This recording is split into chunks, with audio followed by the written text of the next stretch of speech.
Welcome to a special episode of Philosophy for Living on Earth, coming to you from the Ayn Rand Institute. This is a web series exploring life's big questions and the answers to those questions coming from the ideas of Ayn Rand. My name is Elan, Journo, and I'm your host today. All across the United States, millions of people have been told to stay at home or shelter in place to slow the coronavirus pandemic. At this point, about 1 in 4 Americans are under orders not to go to work, not to go to school, not to go out of their homes unless absolutely necessary. These extraordinary measures raise a host of legal questions. What legal precedents, if any, are there for such measures? Do they represent the suspension of the Constitution? And how do the lockdowns relate to the principle of the rule of law and the protection of individual rights? Should we expect to see any of the lockdown orders challenged in court? To explore these and related issues, I'm joined today by 2 lawyers with expertise in constitutional issues, Larry Salzman and Steve Simpson. Larry, Steve, thanks for joining. Hi, Elan. Hi, Elan, thanks.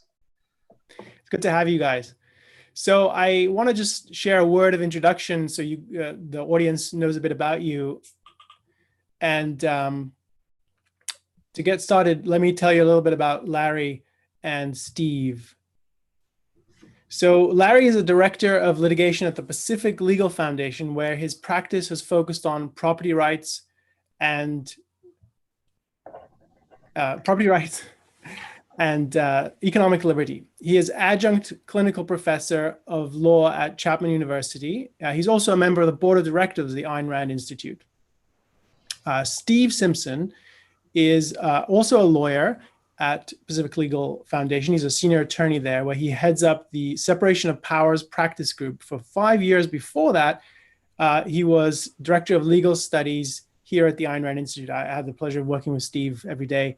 And prior to that, before he came to the Institute, he was at the Institute for Justice litigating cases on free speech, campaign finance, and economic liberty. And some of his cases are really well known for those of you interested in looking him up. So thanks, guys, for joining. We're going to talk for about 25, 30 minutes. I have a whole list of questions here I'd like to get clearer on.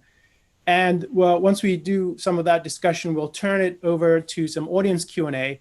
And we have people on Zoom, YouTube, Facebook, and I believe Periscope. So give us your questions. I have a colleague, Paul Taskey, who's monitoring that. He'll screen the questions, and we'll try to get to as many of those as we can. All right, Steve, Larry, there's a lot to cover. Why don't we start with what I think is on most people's minds.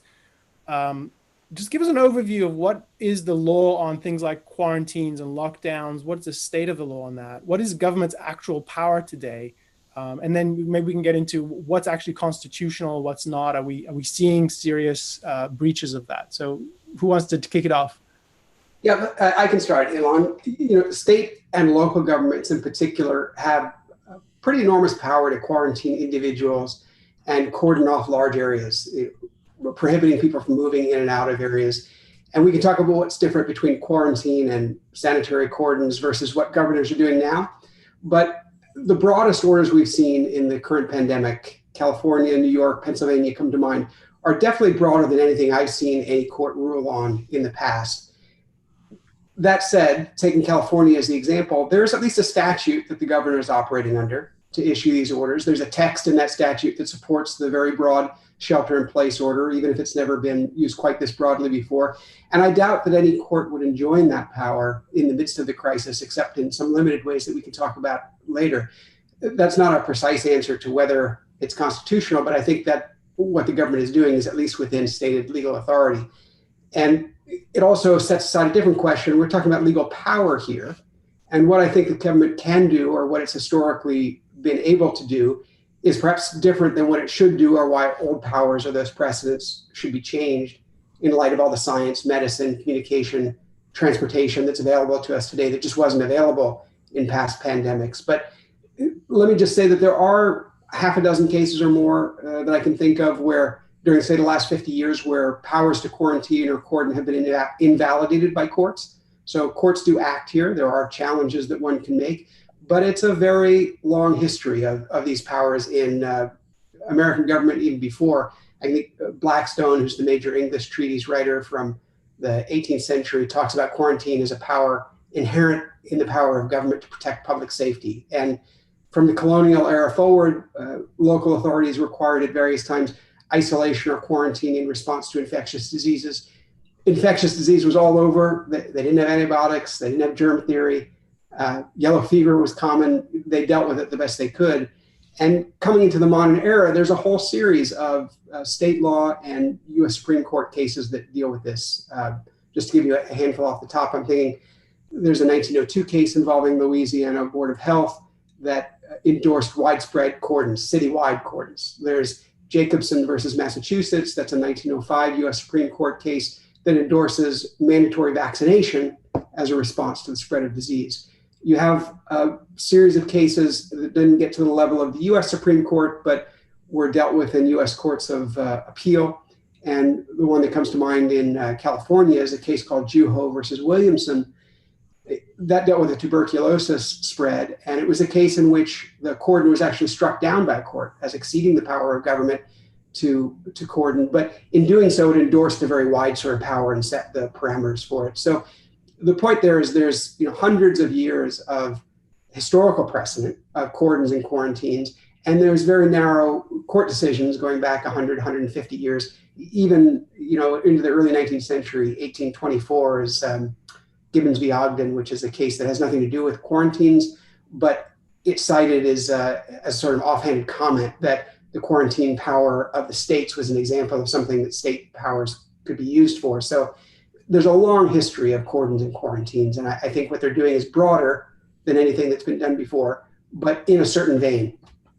So can I just jump in? Maybe you can help clarify this. So when you say, so a quarantine, I understand, is you take an individual or a group of individuals who are known to be sick and you put them off to one side, right? That's, I don't know if that's the exact definition. Whereas what is a cordon? Is that more like what we're seeing in California and New York, where whole cities are told to just stay home? Or is there a more specific characterization of a cordon? No, well, the way I've seen it, looking at the way courts have looked at it, quarantine is individualized determinations. You have the disease, there's reasonable belief that you've been exposed to the disease. We're going to just put you aside, keep you inside, put you under a lockdown order. You're not allowed to contact anyone. If you do, there might be criminal sanctions involved. That's a quarantine. And there's some individualized determination about your situation in that case. A cordon is mostly, historically, that term has been used, a cordon sanitaire or sanitary cordon has been used to say, a mayor, say, or a public health department can say no one can come in and out of this area because we know the disease is here. Maybe we don't fully understand the nature of the spread or the communicability of it. So everybody who's in there has to stay in there. No one can go in. And usually that's just locking down a whole city or section of a city. That Journo versus Williamson case I mentioned before was Chinatown seemed to be the origin of the tuberculosis spread. And so they locked down just Chinatown at that time. And it was struck down, maybe instructively here, because it was ultimately determined that the lockdown was not uniformly enforced. White people were allowed to come and go and Chinese people weren't. So there was a discrimination aspect to it. And they ultimately figured out that it was the rats that were moving around and you can't lock down the rats. So we've talked a bit about what government power has right now and sort of the looking back at it. So, what we've seen is that this is being characterized as an emergency situation. I think in many ways, in various places it is. It seems that way. And so let's sort of broaden it a bit and say, so what goes into defining an emergency? What does it mean when a national emergency is declared? So I know that some states have declared a state of emergency. President Trump has declared, I think, a national state of emergency. So what goes into that, sort of just in terms of the mechanics? What wheels are set in motion? What do you think should go into that? What sort of standards should apply? And how do you view government's role in this kind of context? Steve, do you want to take that? I was going to suggest you start with the actual mechanics of what goes into the law as it stands now, and I can address kind of how to think about it, and because I think you know a little bit more about the triggers. Sure. I can do it too if you want, Larry. Yeah, I think we have to be careful when we say state of emergency. What's going on when the president or the governor says I'm declaring a state of emergency, that's not saying we're under martial law or we're suspending the Constitution. That's often a very technical thing that they're doing. There's some statute that Congress has passed that gives the CDC money or powers that it would not otherwise have to coordinate with state agencies, or ability to relax certain kinds of regulations, or take more control over a circumstance. And when they say declaring an emergency, it's often the trigger for these statutory powers that only arise in the context of emergency. So, there are powers that Congress has approved and delegated to some agency, that a judgment has to be made by the executive authority at the highest levels that, yes, now we want to put those things that Congress has approved in place for some duration, or until I say there's no more emergency. If they're too late in saying there's no emergency, maybe a court would come in to constrain that. But so when we say emergency, you can be a little too loose with that term, imagining that just means he's the president, it's President Trump or Governor Newsom in California, is sort of taking over some kind of dictatorial power. And it's not to say there's not risk here. There's an authoritarianism associated with too much of this emergency talk, but usually it has a very technical meaning, that I'm triggering specific parts of statutes that require me to find an emergency in order to get money, in order to move personnel, in order to shift budgets around. That's often what's going on here. Yeah, and if you read the statutes, they typically, or actually if you read the orders, they'll typically include all of the grounds for why they've declared an emergency. And I agree with everything that Larry said on that. And so when we think about defining an emergency, so let me actually back up and say, first, I think that it's essential for government to have some power to define emergency. Now, a whole lot of this, and whether there's a threat to civil liberties or constitutional government, comes in how emergencies are defined. But it's I think valuable for people to consider, or at least my view is that government has to have this power. It has to have power to move and deal with true emergency situations.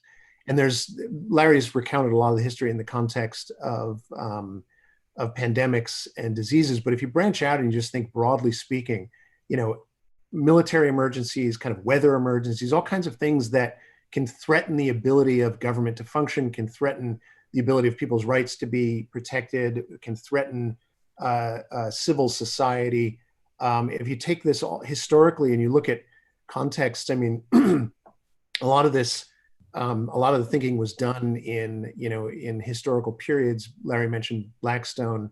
Another good place to take a look at how governments think about this is the Revolutionary War, where the founders learned all kinds of lessons about how to make government effective, how to think about executive power, and they learned really hard lessons. You think about Washington's troops starving at Valley Forge. There were a lot of reasons for that, and part of the reason was they had no real good executive power at the time, or a clear view of executive power, which causes all kinds of problems. So you do have to have some branch of government able to act quickly in a true emergency. But then the question is, how do we define an emergency? And I think that's it's a hard question, but it's something that we need to be doing a lot of thinking about, and people should be thinking about it at a time like this.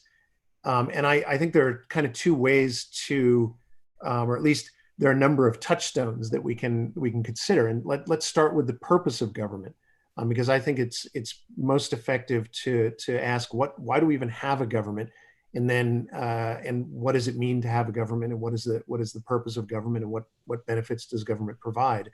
And then I think we can reason from there to try to figure out what is the appropriate contour of an emergency. So let me just oversimplify the point to government's proper purpose is to protect individual rights, but you can broaden it a little bit beyond that. And we can unfold this a bit more, but I don't want to talk too much about the nature of rights, other than the basic idea here is to protect people from the initiation of force, from coercion. But we get out of that principle not just that government's role is to protect people, but you need a whole system of government in order to make sure that happens: courts, police, military, et cetera. And I think that leads us to the proper inference that in order to have rights protected in a society, you need a system of laws. You need something called the rule of law, which is contrasted with, say, anarchy in a given situation. Think of riots, think of the aftermath of weather emergencies like hurricanes, where you have the breakdown of law and it's essentially anarchy. You have things like looting, happening. So, there are definite circumstances in which you can get a breakdown of civil society, and if that's happening, everybody's rights are threatened at that time. So, now whether and to what extent a pandemic qualifies as that is something I think that we need to really think hard about. But it's definitely the case that government has to have the power to, at least in a short-term sense, impose order so that the government can actually perform its proper function. And if you think of something like a riot situation, the LA riots I often think of, which I don't think they actually initiated or imposed anything like martial law, but it would have been the circumstance where you had a total breakdown of order. I think it would have been entirely appropriate for the government to say, look, in a certain part of the city, we're going to lock people down and we just have to impose order because we basically have chaos. And during a period of chaos, there's no law and order and everybody's rights are threatened. And if you have that, you really have an inability of government to function and an inability of people to have their rights protected. Now, let me pause there because I think there's a whole lot to unfold, but I think that informs our view of what should a government do during a pandemic. Is it appropriate to have these kinds of lockdowns? I mean, definitely, as Larry put it, and I agree with this, I think the power of quarantine and cordon and something like that has to exist because you have a circumstance in which everybody can, people just going outside and interacting can infect other people. That one can think of that as the initiation of force, and it can lead to a breakdown in the civil order and people's ability to function. And so government has a proper role, but really parsing that out is not easy. And I think we have to distinguish both between, and this is something that I think I see being conflated today, between government's proper role as government and government's role in modern times as healthcare provider, which it is, whether we like it or not. I'm not a big fan of that, as people would guess. I think anybody who's in favor of the free market thinks the government should stay out of healthcare. But the fact of the matter is the government is involved in healthcare. But I think conceptually we have to separate those two things out in thinking of what types of things can government do and what is appropriate for government to do. But let me pause there, Elan, and if you want to. Yes, I just want to underscore something you said. So in infectious diseases, if they're particularly communicable and there can be a threat to other people, they are a reason for government to step in. And this is where the issue of quarantine and cordons come in. So just to underline that. So that's something I think is really helpful. So let's just, in terms of what it means to have an emergency situation, like, so, I think the whole state of California is subject to a stay-at-home order. I don't know if stay-at-home is an actual legal term of art, but it seems like they're enforcing it as a kind of cordon. So what I'm interested in just, if you guys have comments on this, is when we have something like that, what would you, so, I mean, one of the principles of the United States government is the rule of law. So what kind of things do you think have to go into justifying that? So what would have to be known? What would have to be said? What would be the constraints on this? Because I think you raised this earlier, Larry, there is a concern about this is the way some authoritarian regimes just have established themselves, right? So it's not an unthinkable scenario. And I think a lot of people are worried about that. So you said that I think you mentioned the California order. Does it state what you think it needs to say in terms of evidence and justification for the level of closures that it is calling upon people? What would you like it to be in terms of just objectivity in the law? Well, let me take that in sort of two cuts. One, what is the authority they're invoking, whether it's at the federal level or the governor's level? There are statutes that authorize the CDC to take the actions it's taking. There are statutes that authorize the president to take the actions that he's taking. So in some broad sense, they're not just waking up in the morning and say, I think I need to do this, and they're acting truly arbitrarily. There is some law there. The question is now, how are they applying that law? How are they enforcing it? And are they doing that in a way that's constitutional or lawful for other reasons? And this seems to have been handled really badly. One thing I think we just need to be objective about is the level of uncertainty that people are operating under, right? People didn't know how communicable it was. It was unclear how lethal it is, and those things make a difference into how extreme you might go. So the first response, I don't know about the first response, but by the time we got these orders, the response was, we believe we are in a total disaster in the making, and we have to take extreme action. That might be justified if you have some reason to believe that, but for how long? How long does it take you to develop that evidence?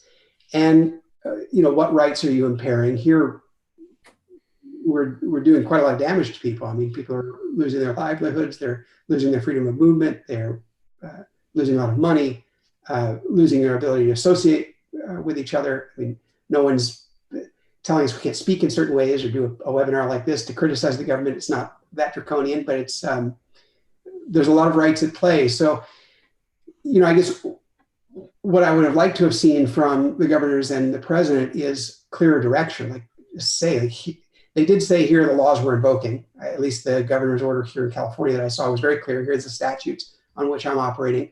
But it would have been good if they would have said very clearly, here's how long we intend to do this.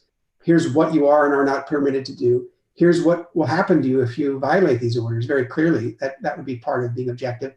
And although this hasn't really come up, perhaps because it's just assumed, there is an important rule of law point of, well, what to do if you want to challenge them. I mean, you want to get notice, you want to get some kind of hearing if you're being required to stay at home for a very long period of time, maybe at all. You can go to court to challenge these things. The question is whether you would be successful in court if you try to challenge it. I think the likelihood of being successful for a few weeks of lockdown in the midst of a great uncertainty, a judge is going to rest with those questions the way we would. Well, what's the level of certainty? What else could they have done? What's the risk that you might have the disease and harm other people? Is the government being responsible in preventing you from forcing others to get this disease? So I think in the midst of the crisis, it's very unlikely you get a court to overturn them. But you want some notice, you want some clarity from the public health officials of why are we doing this, for how long, what is it, what is the plan? You want to know what the penalties are for violating any of those orders. And then you want to have a process for individualized determinations and hearings, and something that would be a neutral arbitrator, a court, backstopping all of those powers to make sure that they don't go on longer than needed or rational. Well, can I add just a couple? Yeah, go ahead. I agree with what Larry said. So the California order, I'm pretty sure says April 19th it lasts till April 19th, I believe, but it does have a date in there, I think, and some of the other state orders do, which I think is that's probably more than a month. I can't remember precisely when it was, but it was roughly a month. I think that's too long. I think that they should, I would say, to be consistent with the rule of law, as I see it, it should be short-term intervals, like a week or a couple of weeks. It doesn't mean that they have to lift the thing, but it would be, I think it would. So part of what the problem is that I see with these orders is there's just vast uncertainty as to how long they're going to remain in place. And this is a point that many people are making, but I would emphasize it that it's highly problematic for government to effectively be saying, and this is the impact of an order like this, we're going to shut down the economy, we're going to, hobble large swaths of the economy, which is to say people's ability to live their lives, and then production to protect us from disease. All of that is necessary in dealing with the disease. It's not as though we can just shut down the entire economy and then wait for the disease to stop and somehow everything continues. That has a gigantic cost on people. So I would much prefer to see these orders very short term, with governors and or mayors saying we're going to revisit this on a periodic basis. We're going to reevaluate information, especially when you have a circumstance like we have today, where the information is, there's really a dearth of information, both because government has failed in many ways, but also just because it's hard to know exactly how this is going to flesh out. So there's an inherent dearth of information that I think is just natural in a situation like this. So I would like to see these orders much more short term, and see more of an appreciation from the various politicians that people's lives, carrying out their lives, economics or the economy. We talk about this as the economy as though it's a big machine, but I mean, what we talk about is is people's ability to sustain their lives. And that's a hugely important part of both dealing with the disease and just continuing on with civil society. And I don't see any recognition of that coming from governments much, at least early on in the process. Now, later on, I mean, actually, weirdly, Trump has recognized that, which is, I think, a good thing. And I think you have Governor Cuomo in New York is another one who's now starting to see, look, we can't just shut down all of life. And there's voices, I think, of reason to that extent out there. But I think it would have been far better to see governments taking that into consideration, just recognizing, look, we got to get people back to work very quickly. So Steve, I just want to circle back to something you said, because I think connects to this. So you just said in part of your comment that you think there have been government failures here. And then I want to connect that to, you were saying as well that, in the current situation we have a mixed economy where there is pockets of freedom, but government's involved in a lot of areas of our lives. And the main one you mentioned was healthcare. Government's a big player in the healthcare space. So, I mean, what do you see as the failures that as part of the context for thinking about this, and how does that fit into sort of the reaction that you're seeing? Yeah, I mean, there are two giant failures here, and the one is the federal government being involved in the testing side, or it's really medical devices and all forms of drugs and pharmaceuticals, and that includes tests, and that's both the FDA and the CDC. And I mean, I think everybody knows already that what the FDA and the CDC did in the federal government in hobbling our ability to test quickly is just a gigantic, massive failure. So that's one, and we can talk more about that. And then the other is just government involvement in the healthcare market in general. I'm not a healthcare economist, so I'm not going to try to play all that out, but just suffice it to say, and again, there's all kinds of sources that people can find on this. Government controlling private economic affairs is a giant mistake and a horrible thing, and it just inhibits supply of healthcare services in all kinds of ways. And I mean, just to pick one example that PLF deals with, certificate of need laws, which I think 38 states have these, where essentially the government has to approve your ability to expand services. And the argument is that more supply will cause healthcare costs to go up, which is economically idiotic. But also the idea that to increase the number of hospital beds we have, or medical devices like ventilators, we have some central authority and ask their permission, is completely bonkers. And I mean, it's really restricted the ability of government, of private industry to ramp up. But I don't even think it's possible to trace all of the various, all of the damage that the government has done, governments levels, in the healthcare market, because it's so complex. It just has reverberations throughout the economy, and it really hobbles the nation's ability and private market's ability to rise to the occasion and do things like, not just ventilators, but personal protective equipment, masks, everything.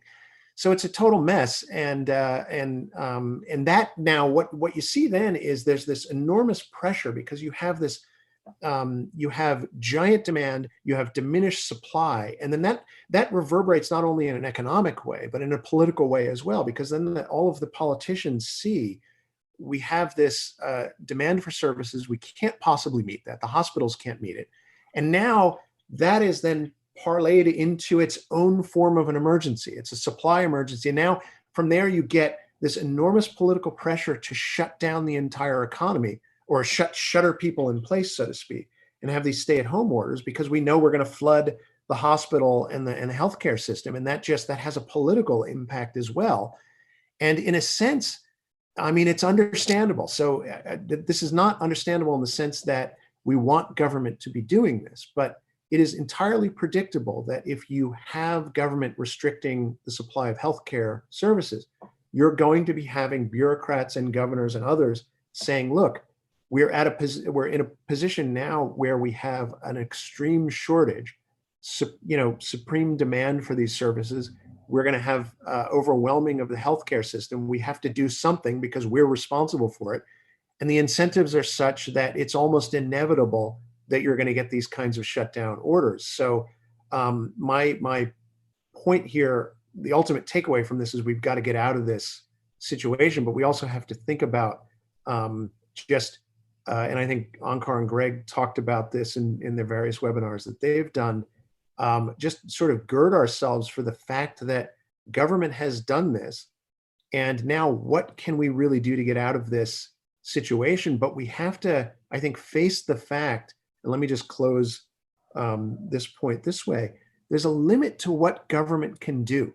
Once we've gotten ourselves into this situation, there is a limit to what government can do.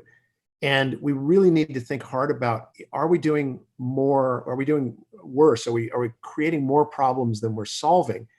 And I think there is, unfortunately, even within sort of the free market community, this view that, okay, we're in a crisis and we have this, swamping the healthcare system. So government has to take these extreme measures like shutting down, shuttering people in their homes because they have to do something. One question we have to be asking is, can government even solve this at this point? And my view is, I don't really think there's a ton that government can do to solve this other than getting out of the way, although there's a whole lot to say, and I don't want to minimize it because there's real problems here. But we do have to think a bit about, okay, what can government really effectively do by shuttering people in place? Elan, maybe if I could follow up briefly on that, because I feel like I've talked about a bit of how broad the government's powers are here as a way of kind of not normalizing what's going on, but perhaps reducing the fear that we've unleashed a dictatorship overnight or something. But there is a tremendous government failure here. I mean, I think now it's reasonable to say the right process would have been test, trace, isolate people, and not had the roughly month that we lost because we delegated things to the CDC as this bureaucratic machine, as opposed to doing what the Germans did or the South Koreans did or some other people did. You can say that maybe in the midst of the problem, once it was discovered, like, oh my gosh, we are going to overwhelm our healthcare system, we've got to do something immediately. There's some emergency powers that can come into play, but we have a real government failure and a cultural failure as to how those powers were used. Broad powers mean the government has a lot of discretion here. They could have used those powers in a very different way. Instead of locking everyone indoors, they could have unleashed a free market response. They could have recognized that in the midst of a crisis, any kind of crisis, whether it's pandemic or hurricane or earthquake, you need to innovate, you need to adapt, you need flexibility, you need production, you need goods moving to the right places at the right times without all the restraints. Governor Newsom and President Trump could have used the tremendously broad powers that they have under these laws to relax the regulations. They could have sat down with their heads of each of these agencies and said, we are going to use this power to let you do anything you do to take all the restraints out of the way of the private enterprise that could be brought to bear on this problem. And a little bit of that has been happening in the last week, I see, but it wasn't the immediate response. There was a more authoritarian, reflexive response of, we've got to close everything down, we've got to shut everything down, we have to respond to this emergency in a way that governments typically do. And that is really a cultural failure as well as a government failure. So we have a lot of questions from people watching, which is great. And if you're watching us, we'd love to get your questions. As I'm gonna give you guys one more question from me, and then we'll turn to the audience. As I'm doing that, I'm gonna launch a poll for those of you watching on Zoom. I'd like to get your feedback on this question. It would be really helpful for us. Just take a moment. So Larry, Steve, you've been saying, sort of outlining some of the ways in which there's been a government failure and a cultural failure. I'm interested in what you think of, and I actually think there's a whole topic here for another webinar for us to talk about. This was tracing out the mechanics of what happened, what went wrong, what do we know now, and how would we approach it differently. I'm interested from the perspective of lawyers, and you guys, part of what you do at Pacific Legal is challenge the government, try to find ways to constrain its power back to the original purpose of government, as protecting rights. What do you see as places for concern or tripwires for things that you think, okay, if this happens, we're going to be really, this is a sign of really, sort of going down the wrong path very quickly? Because I think what some people are pointing to, which is, and it's come up earlier, emergencies are just often an excuse for massively expanding government power. And it doesn't tend to go back to where it was before. If you think about wartime situations, 9/11, we got the Patriot Act, which vastly expanded government. So just, if I don't know if you have to comment on these, but the thing that raises this question for me are two headlines in particular that you must have seen last 48, 72 hours. The Defense Production Act pushing President Trump invoking that to get General Motors to start making ventilators. And there was another smaller story about changes that the DOJ, Department of Justice, has suggested. And so if we can work those in, that would be great. But just tell us what you see as tripwires, your concern. You want me? Oh, go ahead. Can I just? I mean, there are some things that, I mean, as you say, PLF's business is suing to advance the principles of limited government through the courts. And so we have ongoing cases, even before this crisis, about certificate of need laws, a whole project to get rid of these laws. And we have largely prevailed in those lawsuits over the last 5-6 years. One that we have now, for instance, is representing somebody who owns a non-emergency ambulance transport company.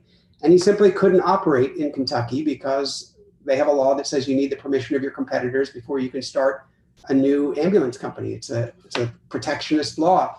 So we would like to challenge all those laws that are exposed as having never been necessary and been a real detriment to our response to this kind of pandemic. In terms of tripwires going forward, we're just monitoring what is all the legislation and the executive agency actions that are happening. Some of them are probably not challengeable. They're short term. They probably are not going to have a long legacy. But when you see new legislation, the multi-trillion-dollar package that's come out from the federal government likely has things buried in it that are just violating constitutional rights. And we don't want to let that rest. We want to attack it. If you saw the same thing coming out of state legislatures, that's what we would be looking for. It's one thing to say we needed to lock everything down for a month to understand the communicability of the disease, to figure out how to test and trace and isolate and get the economy functioning again. If those things go on too long, or if they're laden with new controls over the economy that are alleged to be justified by this pandemic, but are really just old wish lists from regulators that they're now injecting into the economy, we would want to challenge all of those things. I haven't quite seen anything quite as broad as what happened during the Great Depression, but the way I think of it, I've discussed it with some of my staff, is we, PLF, would like to be in the position of the people challenging something like the National Recovery Act, which you remember in the 1930s was a massive attempt by Roosevelt to cartelize and control the entire US economy on the justification that, well, the Depression has exposed that our economy doesn't function well as a capitalist economy. Well, something like that, we would be on the front lines challenging those things in court.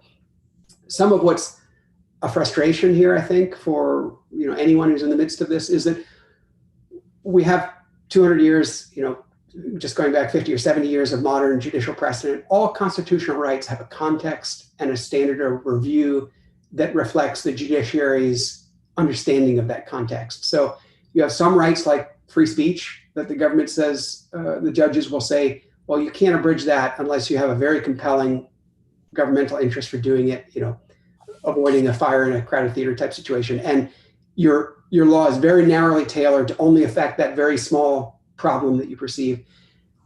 We have 75, 90 years almost of precedent that says economic liberties and property rights get the least protection under the Constitution by the judiciary.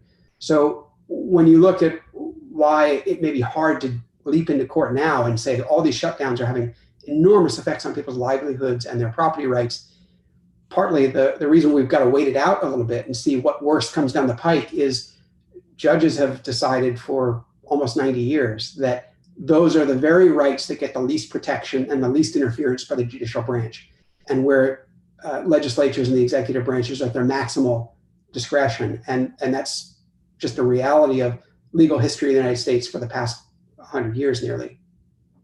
Yeah, let me offer two quick thoughts on that, just in terms of tripwires. One is what I would call something like an intellectual tripwire, which is there's an implicit justification, in my view anyway, for let's call them the shutdowns, that's not been made explicit and really hovers out there, and I think it's very problematic. It's bad in my view, and that is, it's something like a utilitarian justification for these shutdowns. And probably the best quote that I can think of is Governor Cuomo from New York saying, any amount of money to save lives is worth it, and therefore we're going to impose these shutdowns. Now, Cuomo's done a lot of good things too, so I don't want to dump on the guy too much. But the point is that's a broad view out there, is that government's job is to, quote, save lives, which is yes, of course, in some sense that is true, but it's not that government has the power just to decide to shift all resources to saving X number of lives. It can't do that, first of all. I mean, there's all kinds of circumstances in which you could apply that. Highway deaths, flu deaths. I mean, any circumstance, you could turn that into a justification for broad powers of government. But we have to make that, we have to challenge that premise. Like, look, this is not really what government is for. Government is for protecting rights. It's for maintaining civil order.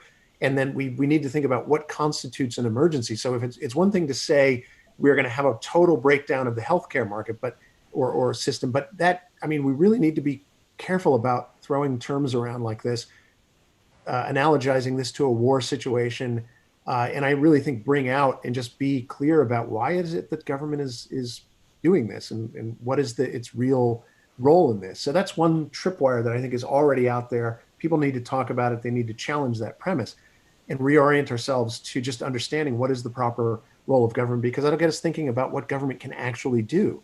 And I don't think government can solve a pandemic. It can do short-term things, but solving a pandemic is all about production and innovation, et cetera.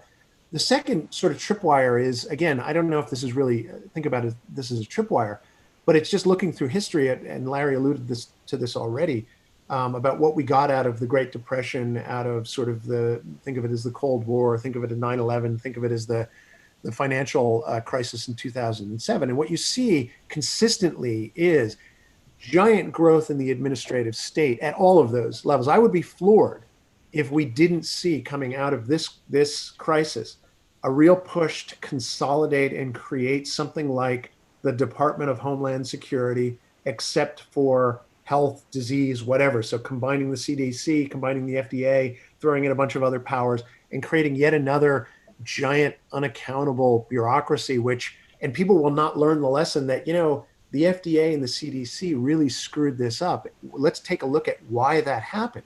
It's not enough just to say Trump screwed up or there are bad people at the FDA. There are institutional reasons that they weren't able to allow the testing, to leave aside whether there should be any government involvement in that at all, which I think there shouldn't. But even assuming there is going to be some government involvement in that, we need to think about, okay, what does that mean? And there's a whole institutional framework that slows our ability to deal with that. I would put it as it's the worst version of the precautionary principle you can imagine. It's total risk aversion, and it's a kind of bureaucratic sclerosis. So if we want to be able to deal with this the next time this happens, we have to shrink these agencies, not expand them. Elan, I know we want to get to questions. I also afraid I didn't answer your question. I mean, as with the Department of Justice looking for expanded authority to detain people for longer periods of time without hearing, yes, somebody has to sue over that, right? That's absurd. It has nothing to do with this particular crisis. Whether PLF would be the people to sue, we don't typically represent the kind of people who would be in jeopardy from that, but absolutely, somebody needs to sue that. The Defense Production Act, it's actually unclear whether Trump is using it or not. Like he keeps using the words, but it's not clear to me that he's actually triggered it. And it's unlikely that GM would sue because they were already interested in making the ventilators. And in any event, it's fairly rarely used law. And there is good precedent on the books from 1952 when President Truman tried to use it to call workers off a strike and back to work at steel mills. And the basis for getting struck down in that case was, or his attempt to do that being struck down, was pretty good. I mean, the court basically looked and they said, we look at the evidence and there's just no evidence that there was actually a shortage of steel. You're just, using your presidential power to influence a strike. You can't do that. And so there's pretty good precedent. So I don't think that's going to get too far away from us. But, anything like a new TARP, a new National Recovery Act, a new Homeland Security Agency, things that are just leveraging this as an excuse to expand government power, we want to look at every dimension of that to bring lawsuits that would be effective. It's also worth noting that the Defense Production Act doesn't have anything to do with pandemics. It's about national security. It's only ever been invoked in those contexts. Why don't we transition now to some questions? We have a lot. So I want to I'm going to combine some questions. I'll mention the people who put them wherever I can. And so let's take a couple. So about New York, New Jersey, the question is essentially what is what's the scope of presidential power specifically on this kind of issue? And it comes up in the context of New York and New Jersey, where Trump has apparently said he's considering an quote enforceable quarantine on those areas. So is there such a thing? Does he have more power than we realize, or what is the scope of that? Just if you could do that, like in a nutshell.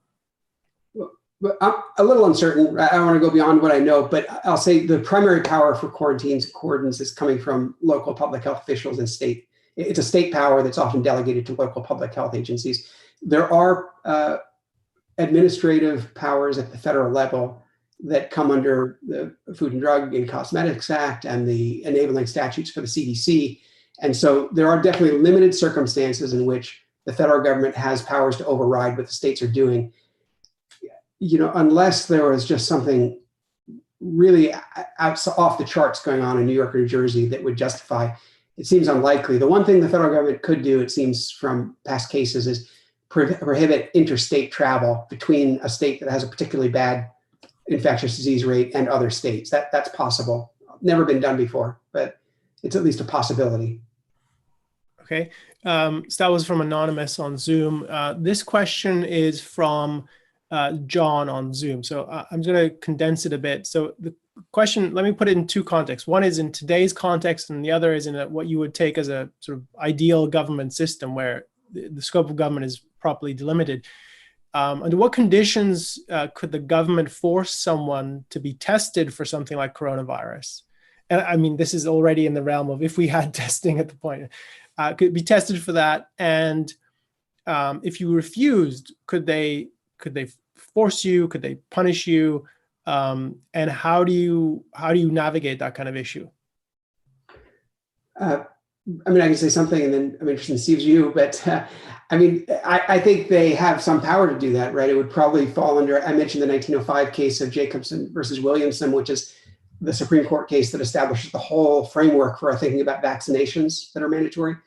And so I think if you're in a real pandemic circumstance and a lot of people are dying, I wouldn't be surprised if they did mandate testing. You could do that in a lot of different ways, more or less voluntary. You could say, well, you don't have to do the test, but if you don't do the test, you're not allowed out of your house, or if you don't do the test, we might shift the civil liability standards so that you're going to bear civil liability if you give anyone else this disease, such that the incentive would be that any rational person would say, I think I'd like to take that test.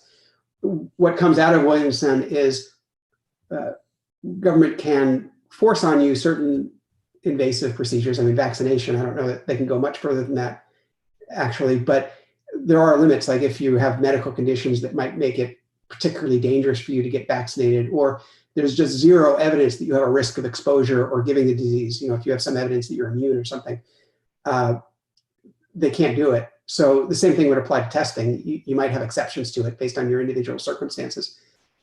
Again, you'd be subject to due process. You could challenge that and say, I want some individualized determination, but I think they could do it. And it would be better if it was part of a campaign to test and trace and isolate people for the purpose of freeing everyone else.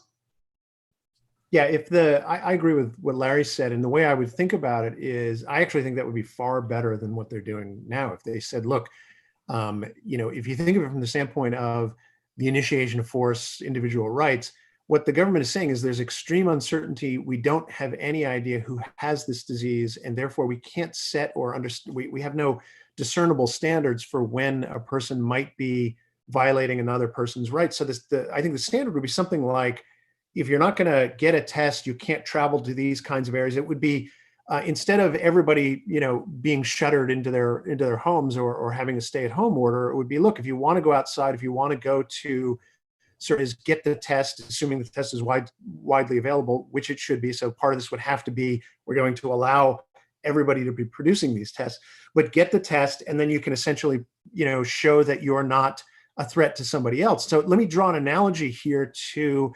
Let's say you have a post-hurricane situation, right? And then there's widespread looting. And I think this has actually happened in various areas after a hurricane. And the police essentially say, look, if you're going to go into a given neighborhood, you've got to show the police that you live in this neighborhood. So if you can't show a license or some evidence that you actually live in the neighborhood, then you can't go into the neighborhood. That's typically, you obviously are not going to have those kinds of restrictions on people's freedom of movement. But in a circumstance where there's widespread looting, there's total civil unrest, and you have some way to ensure that people's rights are being protected, it can be justified as an emergency measure. And I would analogize to that as, requiring people to get a test is far better than just a sweeping restriction on people's movement. And I think it's justifiable in a real emergency where we absolutely don't know what's going on. And, everybody in a circumstance like that poses a threat to everybody else. I do think it's important to say it's an emergency, because I can hear the objection saying that sounds a lot like preventive law. It sounds like now you're getting permission to move about instead of having a default, a presumption of being free to travel. And I think that is right. The government couldn't just have a pass system the way in the Soviet Union to go between cities. You need a pass. We're talking about it could be justified, and it's better than shutting everyone down in a limited, time-bound emergency circumstance where there's a lot of evidence, whether it's coming from Italy or elsewhere, that, boy, if we don't do something, we might be in a real mess in 2 weeks. So until we can figure out what's going on, this is the system we're putting in place. So we have a lot of questions. Are you guys okay to go a bit longer if we can fit a few? Okay, good. So this question is from Sam on Zoom. You guys have both done work on economic freedom, and you mentioned that they get less protection in the eyes of the standards are lower. So can you talk a bit about what's your view of anti-gouging laws or ordinances? So these come up in sort of crisis situations where someone has electric generators and they sell them for 5 times the normal rate, or now with hand sanitizer, there've been stories like that. So how do you view those kinds of things? Yeah, I mean, they're totally unproductive, right? I mean, sometimes people are taking advantage and it looks kind of ugly because they're just sucking up all the supply in their neighborhood and then hoarding it and selling it at a much higher rate. On the other hand, even that can have some positive effects in that people treat the supplies that are available in the community more dearly if the price is suddenly spiked. So, I mean, it shouldn't be illegal. Plainly, it shouldn't be illegal to have anti-gouging laws. They are on the books in a lot of places, and some cities have made a big show of enforcing them in the last 2 weeks. There are some court decisions that say that's fine, but they shouldn't be. Yeah, and I mean, there are a number of different constitutional arguments one could make. I mean, contracts clause was one, although it's more or less defunct these days, so it's not a viable argument. I don't want to suggest that it is now, but it's at least a constitutional provision. But there are various standards that apply to restrictions on economic liberty. I think Larry mentioned earlier that the standards are extraordinarily broad, that there's almost total deference to government action in this context. But if you just think of it as the right to liberty and the right to, to carry on the actions necessary to sustain your life, which generally speaking, due process, equal protection, the Privileges and Immunities Clause, and other provisions of the Constitution protect, I think the rule ultimately should be something like a rule of rationality or a rule of reason, but a real rule of reason. In other words, I mean, price gouging laws are economically, I mean, they're just idiotic. They are extreme restrictions on people's freedom to sell their wares and go about their business and live their lives. They're demonstrably, obviously stupid. Any economist who knows anything about sound economics will tell you that. And I think it would be entirely appropriate for judges to take cognizance of what's known within the field of economics and say, yeah, this is completely irrational and arbitrary, and it's a violation of the right to due process, et cetera. There are other provisions, but. So I've got a few questions here about how other countries are handling the coronavirus, and let me know if this is outside of what you've been following. So there's situations in France. President Macron has talked about a state of war. We've had politicians talking about it there. And in France, apparently there are thousands of police officers and military personnel in the streets just to monitor if people are following the rules. And in India, there are authorities beating people up, apparently. This is according to the questioner, to enforce a lockdown. So, I mean, do you have sort of thoughts about that? And then in connection with that, sort of other models that countries have tried? And I think the other models are there's parallels with South Korea, which hasn't imposed this kind of lockdown. Similarly, Taiwan and I think Singapore as well. They have very different approaches, which have their own. I mean, there's also questions about that. But can you just sort of tell us what your views are on that? I mean, they're more political views than legal views, perhaps. But obviously, the French and Indian perspective is the wrong one, and the South Korean is a lot better. If it were a better culture, I don't think we would need the lockdown. And I think constitutionally speaking, we probably shouldn't have the lockdown unless you have some level of uncertainty or level of evidence that there's an extreme lethality, an extreme communicability for a shorter duration as is required. That's separate from what I answered before about what are the government's powers here. What should they do is a slightly different thing. If you had a better culture, everyone would say, well, what we want to use the law for is to unleash the supply, allow people to adapt to this, allow people to innovate their way out of it, allow people to produce as quickly as possible. And we want to use the law to constrain the government to doing the things that is the government's job to do, which is taking care of the real risks. So all of this context of sort of locking down is in the circumstance of we have a great deal of uncertainty.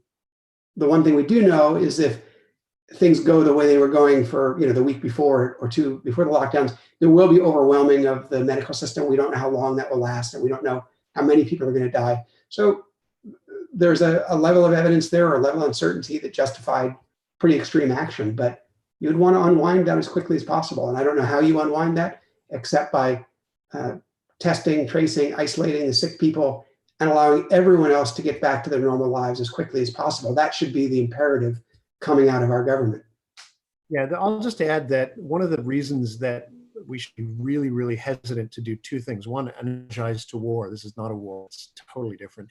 But when you analogize to war and you start using that as the main way to frame this, the next logical step is to get to martial law. I mean, and that is essentially what it seems to be happening. And although I haven't studied France and India or what's happening over there, but I mean, this is a logical progression to think of this as a war. It's not a war. It's really, really wrong to think about this as a war.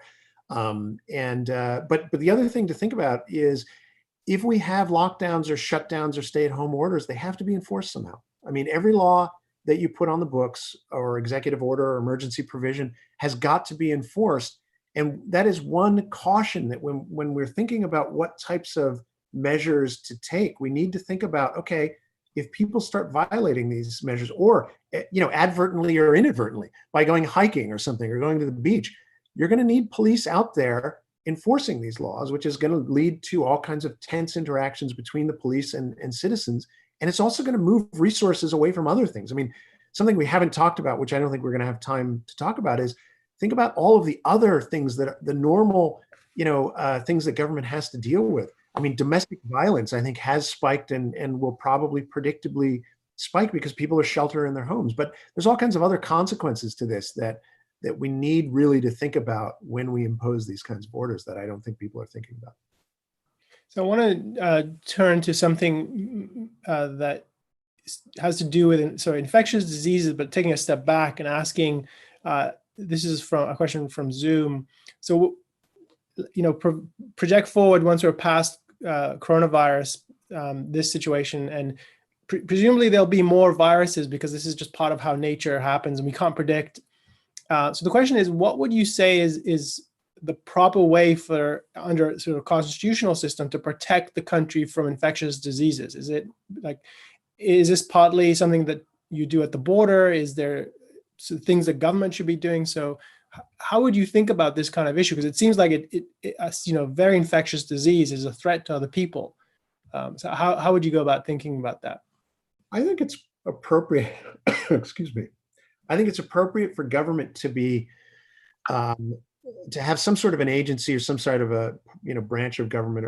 It's within the executive and law enforcement, I think, and military, to be thinking about infectious diseases, both from the standpoint that it's a potential military threat because you can have other countries using biological weapons and the like. So but there's also a civilian, non-military in the same way that if we take a pandemic as something that can create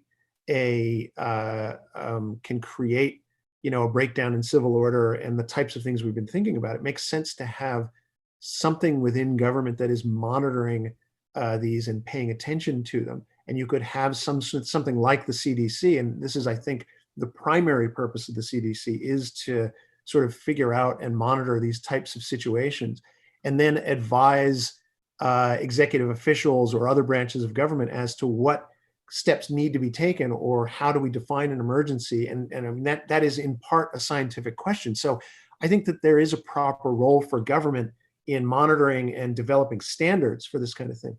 In terms of having the productive capacity to deal with the emergencies, that's primarily a private function. And what you do is you free up private industry to deal with that.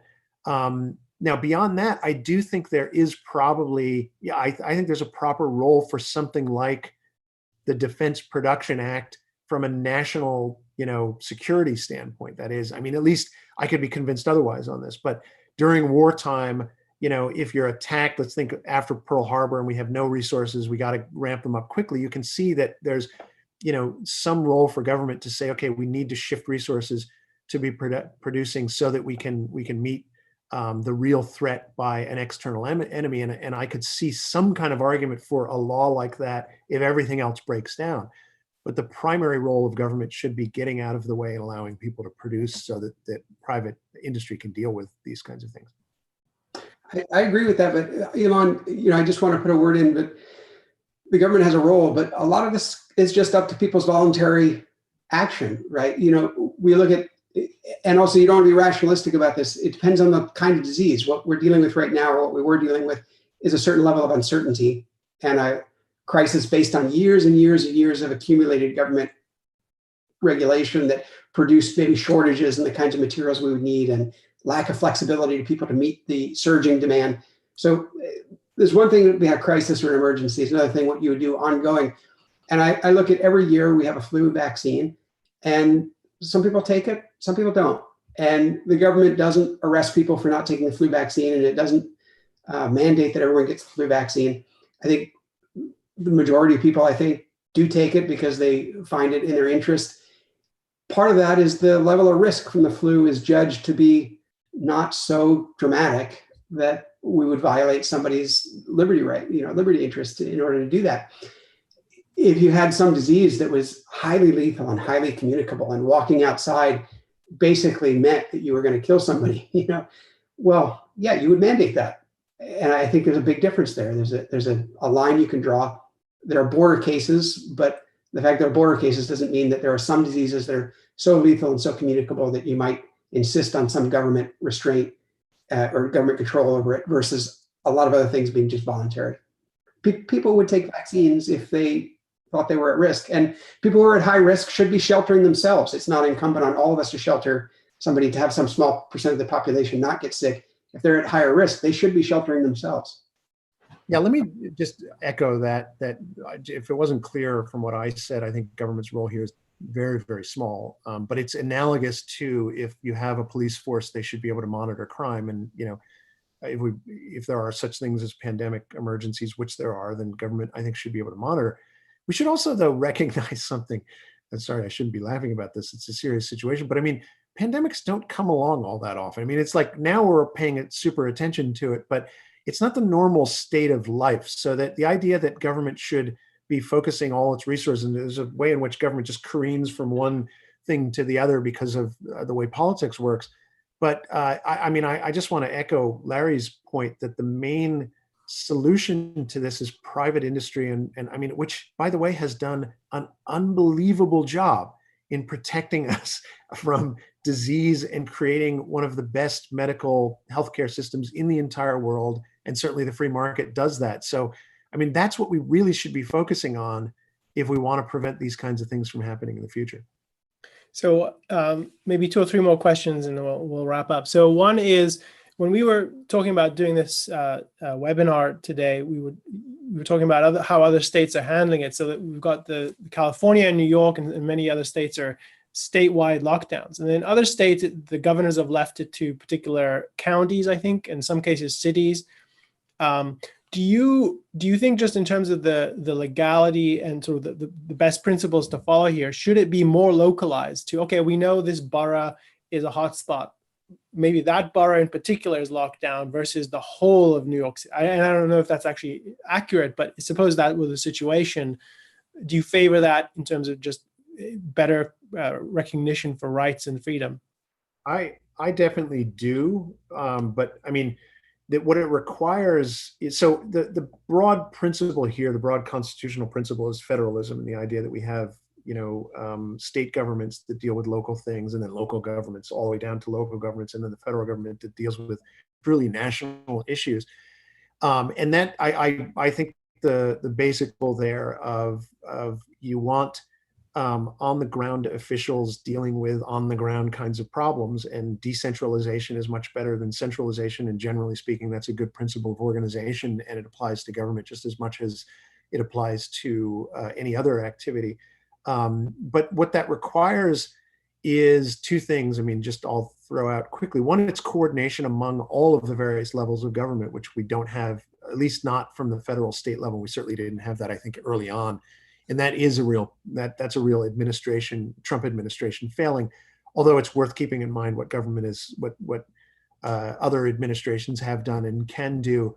There's a limit to what a president can do in a circumstance like this. But I think Trump has done many things, if not everything, wrong. And then it requires coordination, so between the federal and the state level, but also between the state government level and the local level. But in general, I think that's the best model for this kind of a thing. If it were a military emergency, it would be different. But for emergencies that start at the local level and move from the local to a broader level, it makes much more sense to have local agencies as having primary responsibility. But for that to work, you have to get the federal government out of the way. It can't be doing the kinds of things that it was doing in this emergency, which we've all read about from Washington, which was holding up the local officials, which, by the way, in the Washington area, I think it was Seattle, all of the local officials seem to have been doing all the right things. And in fact, to the extent of even ignoring what the FDC and the CDC were saying and saying, we're going to test anyway, which I applaud them all for doing that. But that's a good example of why we need decentralization in government, just like everywhere else. There's another point, Elan, there, I think, which is, people always ask, what's the role of the judiciary, or is this unconstitutional? There's also political accountability. If you look at New York and California, they had very extreme responses, probably too extreme. They might have gotten in the way themselves in some respects, and certainly hurting people economically. Colorado and Utah are two states that took more limited approaches, although I read today Colorado maybe is going a little further with their lockdown. And that will lead to some political accountability. If you have differences in the way different states are handling this, 6 months from now, the crisis will be over. People will assess, did our politicians put in motion the wrong kinds of things, the right kinds of things? We can act as advocates and activists to say what you should advocate for is more production, more freedom, more innovation, more flexibility, less command and control style responses. And, people will vote based on the persuasiveness of our activism. So on that note, one other question someone has asked, and I'll just reframe it a little. Do you have concerns, and what would be the legality of holding up the elections that are scheduled for November, and just, delaying that kind of accountability, whatever outcome it has? That sounds like a terrible idea to me. This crisis just doesn't rise anywhere to the level, and it certainly won't by November. You can bet one of the major political parties would sue over that. That would be their, they would have standing to sue and that kind of thing. And maybe people are interested to know, I have seen lawsuits. It's not, I said I didn't think courts would strike down these statewide orders. There have been 3 lawsuits filed that I've seen so far. One in Pennsylvania just yesterday that challenged the fact that people can't meet in, large groups. So the freedom of association sort of challenge. And also seeking some kind of compensation for property rights that have been taken, or the closures of businesses that have been involuntary. And the other 2 lawsuits I've seen, one was about gun rights. One of the governors particularly shut down gun stores, and so there's a Second Amendment suit. And another one, Texas, I think it's the Planned Parenthood has just sued because Texas has shut down abortion clinics as non-essential services. And I think, looking at those, some of these will succeed and some will fail. I mean, the abortion and the gun rights suits probably have a more likelihood of succeeding, because when I was talking about that context in which the judiciary considers rights, those rights are considered more important in some sense than the property rights and economic liberties that the third suit in Pennsylvania is suing over. But we'll see fairly soon how the judges are responding to this. And depending on how those go, it will give information about where we should be attacking on a judicial level these orders that go too broad and how we should be attacking them. So we'll find out pretty soon. All right, one last question. So you've mentioned the identify, trace, and isolate kind of model that I think South Korea in particular and some other countries have used very effectively, so far at least. One of the things about the South Korean model that I've read is that it was quite invasive in terms of people's lives. So they were tracking people's credit cards, they still do, using cell phone location data in real time to tell people, there's a patient on your block or in your apartment building on level 5, and here's the name and address, and avoid that person. Or if they were in contact with someone, they would get sort of pulled into that network of sort of tracking. That sounds like, it seems like that's a way to be very effective in isolating and tracing, but it seems like it runs afoul of what we would, if we tried that here, would seem to go against the Constitution in terms of, is that consistent with a lawful search and seizure type rules? Some is and some isn't, right? So the Fourth Amendment is the relevant part of the Constitution for this, and it says you're protected against unreasonable searches and seizures, and you have to have a warrant. There is a very relaxed standard of review in the United States for so-called administrative searches. So that's why we have to go through the TSA when we go to airports. That's why local police can sometimes hold DUI checkpoints, even though they're kind of a dragnet approach. And I think you would get some kind of review like that. So the question would come, why are they asking to track the information? What are they using it for what duration? And you might get a very narrow order saying, yes, for a period of time during a pandemic crisis and during the quarantine order, you can track people's phone IP addresses to see where their movement are, but you can't do more than that. You can't invade it and see what their email is or who they're contacting. I'm not sure. I think that we'd have a lot of trouble with a law like that being found constitutional in the United States. But the point I want to make is the Fourth Amendment protects you against unreasonable searches and seizures. And again, there might be some evidence that huge lethality, you're a particular threat. We've made an individualized determination that if you move around, you're going to infect people. So we're going to get some kind of anonymized data that makes sure that we can jump on you really quickly if you go outside those borders. That might be possible. All right. Well, did you want to add to that, Steve? I'm just going to say I don't have much to say other than, the probable cause standard is a sensible standard precisely because it's evidence-based. So ultimately, something like that would have to be based on real evidence, I think, and preferably, certainly, something limited to particular areas where we know the disease is where the outbreaks are.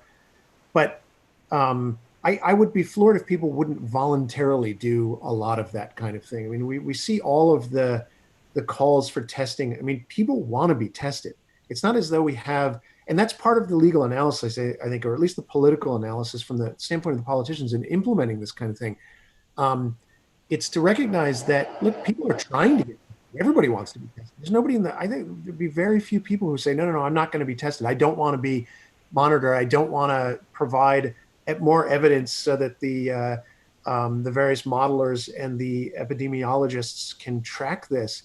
And that should be the first response from government, not the sort of authoritarian response. And yeah, maybe just to follow up to that, just very briefly, I know we're out of time, but you couldn't get away with saying everybody's got to turn in their phones in this state, right? That obviously would be absurd. But you've gotten the test, you've been to a hospital, we know you have the disease, we know it has a 1 week or 2 week transmission time. For that period of time, we're going to track your movements, and a phone is the easiest way to do that relative to the more invasive things we could do to track your movements. That might be something that could meet muster under the Fourth Amendment. Well, we are over time, and I appreciate you guys coming up and joining us for this webinar. Larry Salzman and Steve Simpson, thank you so much for joining us today. Thanks. I'll see. Maybe we can do a follow-up as time goes on, and we'll see new developments. Thank you all for joining us on Philosophy for Living on Earth. We hope you'll make it for our next session. We're going to do more special editions on issues related